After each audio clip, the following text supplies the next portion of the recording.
जनता खबर में आप सभी का हार्दिक स्वागत, वंदन, अभिनंदन है।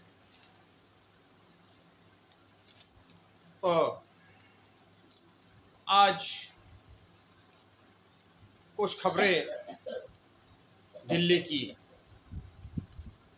पटना की, लखनऊ की। तो एक प्रमुख खबर जो दिल्ली में रही, रमेश बिधूड़ी को लेकर के, यानी भारत की संसद में रमेश बिधूड़ी जी ने, माननीय सांसद रमेश बिधूड़ी जी ने माननीय सांसद दानिश अली जी को कुछ शब्द कहे। उन शब्दों को लेकर के सवाल उठ रहे हैं, और सवाल उठना भी चाहिए लोकतंत्र में। तो उन सवालों में यह बात आ रही है कि यह रमेश बिधूड़ी बोले हैं, क्या पहली बार बोले हैं, या फिर सत्ता का नशा बोला है जो शासन सत्ता में होता है। माने चली चला की बेला में 2014 में मोदी जी सत्ता में आए और 1999 में अटल जी सत्ता में आए। तो चली चला की बेला कुछ लोग इसलिए कह रहे हैं कि वो अटल जी की चली चला की बेला 2004 थी, मोदी जी की चली चला की बेला 2024 है। तो अगर कुछ लोग ये भी कह रहे हैं कि यह चली चला की बेला केवल मोदी जी या अटल जी की नहीं, यह भाजपा की ही चली चला की बेला है, तो इस चली चला की बेला के आखिरी क्षणों में रमेश बिधूड़ी जी उस शब्दों का इस्तेमाल किया संसद में। तो चर्चा उठी कि ये सत्ता का नशा बोला संसद में, और यह संसद का नशा उत्तर प्रदेश के लोग बखूबी जानते हैं। 1993 में जब सरकार बनी थी सपा बसपा गठबंधन, तो उस सपा बसपा गठबंधन की सरकार में बड़ी उठापटक हुई थी। उठापटक ही नहीं हुई, सत्ता पक्ष के विधायकों ने विपक्ष के विधायकों को गिरा गिरा करके मारा, पीटा, कूटा। स्ट्रेचरों से विधायक लाद लाद कर अस्पतालों में ले जाए गए थे। 1993 का पहला सत्र, पहला सदन, पहला उत्साह था। तो ये उत्साह जो 1993 में सपा बसपा की गठबंधन की सरकार में आया था, शायद वही उत्साह कुछ कुछ भारतीय संसद में एकमात्र सदस्य बिधूड़ी में देखने को मिला। बड़े बड़े राजनीतिक विश्लेषकों का यही मानना है कि यह सत्ता के नशा का उद्बोधन है, सत्ता के नशा का आचरण है, और पहली बार नहीं है। एक बात और आई, हमारे एक साथी लाइव सिटीज के पत्रकार पटना से भाई ज्ञानेश्वर जी ने भी सवाल उठाया। उन्होंने याद किया कि आज अगर शहाबुद्दीन जिंदा होते तो क्या होता रमेश बिधूड़ी का। क्या रमेश बिधूड़ी संसद से बाहर निकल पाते? एनएसजी कौन कौन सी कमांडो लगानी पड़ती? तो सवाल शहाबुद्दीन के होने का नहीं है, सवाल अतीक अहमद या मुख्तार अंसारी के होने का नहीं है, सवाल सत्ता के होने का है। अगर शहाबुद्दीन होते भी और सत्ता नहीं होती, और अगर शहाबुद्दीन होते और सत्ता यही होती, तो क्या वही स्थितियां होती जो स्थितियां पहले थी? क्या वही स्थितियां शहाबुद्दीन के साथ होती अतीक अहमद के साथ होती, क्योंकि आज शहाबुद्दीन नहीं है, या यूं कहें कि शहाबुद्दीन नहीं है, अतीक अहमद नहीं है, और भाजपा के शासन काल में, शासन सत्ता में ही ऊपर गए हैं। तो लेकिन अभी मुख्तार अंसारी है, अफजाल अंसारी है, सिकतुल्लाह अंसारी है। तो कुछ लोगों ने सवाल उठाया, भाई क्या किए ले रहे हैं? सवाल, चर्चा पटना में कुछ साथियों ने चलाई।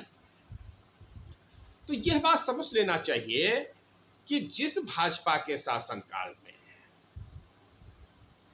अतीक अहमद, शहाबुद्दीन जैसे लोग ऊपर गए, अगर वह आज जिंदा भी होते, शहाबुद्दीन भी उसी सदन में होते, अतीक अहमद भी उसी सदन में होते, और मुख्तार अंसारी भी उसी सदन में पहुंच जाते, और सरकार यही रहती, विधूड़ी भी यही रहते, तो विधूड़ी उनके लिए भी यही बोलते। और ये साफ साफ स्वीकार करना चाहिए कि वो चाहे शहाबुद्दीन हो, चाहे अतीक अहमद हो, चाहे मुख्तार अंसारी हो, विधूड़ी का बाल मौका भी न कर पाते। क्यों? क्योंकि सत्ता का मसला है। किस प्रकार से, जिस प्रकार से 93 में सपा बसपा के विधायकों ने भाजपा के विधायकों की पिटाई किया, और पिटाई की इस कदर किया कि बाद में भारतीय जनता पार्टी के विधानसभा अध्यक्ष बने केसरीनाथ त्रिपाठी का सर तक फूट गया था। उनकी ये हालत हो गई थी। भारतीय जनता पार्टी के विधायक स्टेशन में गए। बाद में फिर भाजपा की सरकारें बनी, कल्याण सिंह मायावती मिलकर के सरकार बनाए, बाद में अटल जी जैसे प्रधानमंत्री बने लगभग 7 वर्षों तक, मोदी जी 9 वर्षों से है। लेकिन उन विधायकों का, जिन विधायकों ने 93 में भाजपा के विधायकों की पिटाई की थी, और वो भी उत्तर प्रदेश की विधानसभा के भीतर, उनका क्या कर पाए? क्योंकि सत्ता बनाम था। सत्ता, जिधर सत्ता उधर जीत, जो सत्ता में है कर ले गया, ये स्थितियां रही। तो वही स्थिति आज सत्ता की बात है।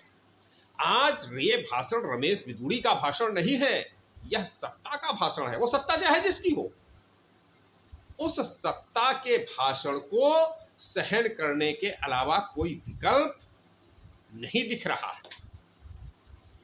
इसमें कहीं कोई बात नहीं है कि इसमें कहीं कोई दो राय नहीं है कि किसी सांसद को बहुत अच्छा बताया जा सकता है, बहुत चरित्रवान बताया जा सकता है, बहुत शालीन बताया जा सकता है, और बहुत बड़ा बदमाश बताया जा सकता है, बहुत बड़ा अपराधी बताया जा सकता है। लेकिन जब सत्ता के फेर में फंस गया तो फिर क्या कर पाएगा? और दूसरी बात, जो तमाम लोग कह रहे हैं कि अगर आज शहाबुद्दीन होते, अतीक अहमद होते, तो जाने क्या से क्या हो जाता, धरती पलट जाती, आसमान नीचे हो जाता, धरती ऊपर हो जाती, सूरज पूरब में नहीं पश्चिम में उगने लगता। तो उनको एक बात ये भी देखना चाहिए, अगर वो इतने ही बारहा थे तो केवल संसद तक क्यों पहुंचे, विधायक तक ही क्यों पहुंचे? वो जिनके आगे पीछे घूमते थे, कम से कम, मैं प्रधानमंत्री की बात नहीं कर रहा हूं, राष्ट्रपति की बात नहीं कर रहा हूं, लेकिन अपने जिन आकाओं के आगे पीछे घूमते थे, जिन आकाओं के हाँ में हाँ मिलाते थे, माने लालू यादव, मुलायम सिंह यादव, उन्हीं को हटा करके मुख्यमंत्री बन जाते। तो सवाल यह है कि जो लोग शहाबुद्दीन को इतना काबिल मान रहे हैं, योग्य मान रहे हैं, परिस्थितियों का निर्माता मान रहे हैं, उनको भी ये देखना चाहिए, उनको ये जवाब भी ढूंढना चाहिए कि आखिर शहाबुद्दीन मुख्यमंत्री क्यों नहीं बन पाए? लालू यादव को हटा करके मुख्यमंत्री क्यों नहीं बन पाए? जब लालू यादव नहीं रहे तो नीतीश को हटा करके मुख्यमंत्री क्यों नहीं बन पाए? और जो अतीक अहमद को हीरो मान रहे हैं, उनको ये भी देखना चाहिए कि अतीक अहमद मुलायम सिंह को हटा करके, या अखिलेश यादव को हटा करके, या अन्य किसी मुख्यमंत्री को हटा करके मुख्यमंत्री क्यों नहीं बन पाए? तो ये सत्ता के समीकरण होते हैं, सत्ता के खेल होते हैं। जो सत्ता में होता है वही माल मलाई खाता रहता है। अब इस माल मलाई के सवाल पर दूसरे साथी,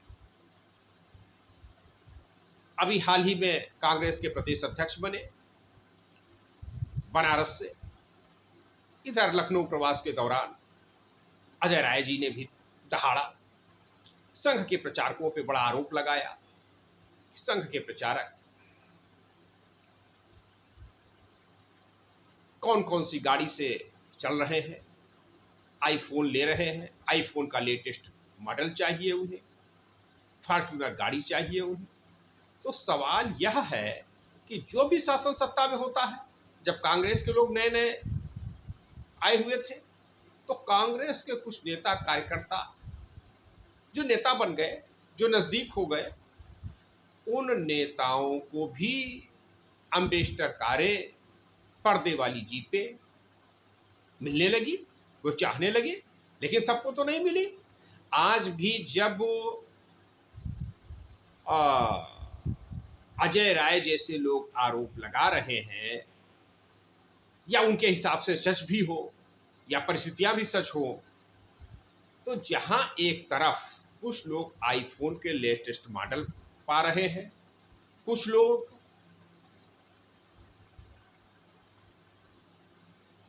फॉर्च्यूनर का गाड़ियां पा रहे हैं, वहीं पर कुछ ऐसे भी प्रचारक हैं जिनको साइकिल भी नहीं मिल रही है, साधारण स्तर का भी मोबाइल नहीं मिल रहा है, लगे हुए हैं।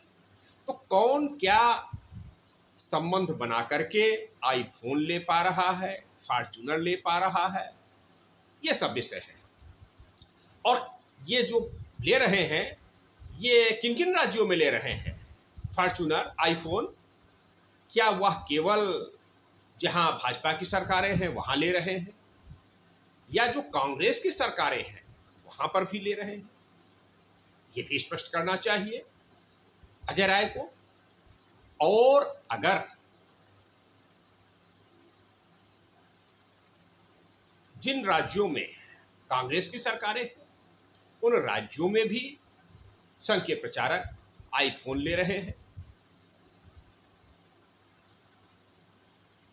फॉर्च्यूनर गाड़ियां ले रहे हैं, किन लोगों से ले रहे हैं, किन संसाधनों से ले रहे हैं, कैसे ले रहे हैं, तो कम से कम उन राज्यों में तो कांग्रेस को जांच कराना चाहिए। तो यह एक दोहरी नीति जो कांग्रेस की बन जाती है कि कर्नाटक में बजरंग दल पर प्रतिबंध, और छत्तीसगढ़, राजस्थान जहां सरकार बन रही है वहां पर प्रतिबंध नहीं लगेगा। और जब तक सरकार नहीं बनना था, जब सरकार बनाने का मौका था, तब प्रतिबंध बंगलौर पे, और जब सरकार बन गई तब प्रतिबंध की बात ही न कीजिए। तमाम लोगों को 3,000 रुपए पेंशन दी जाएगी, महिलाओं को पेंशन दी जाएगी, किसानों को पेंशन दी जाएगी। जिस प्रकार से जुमलेबाजी का काम भाजपा ने किया, 15 लाख रुपया, 2 करोड़ रोजगार प्रतिवर्ष, वही जुमलेबाजी क्या कांग्रेस की नहीं है? कांग्रेस भी क्या अपने सभी वादे पूरे कर रही है? ये बड़ा सवाल है, चर्चा में सवाल उठ रहा है कि भाई जुमलेबाज तो दोनों है, वह चाहे कांग्रेस हो चाहे भाजपा हो। तो या जुमलेबाजी पर रोक लगना चाहिए।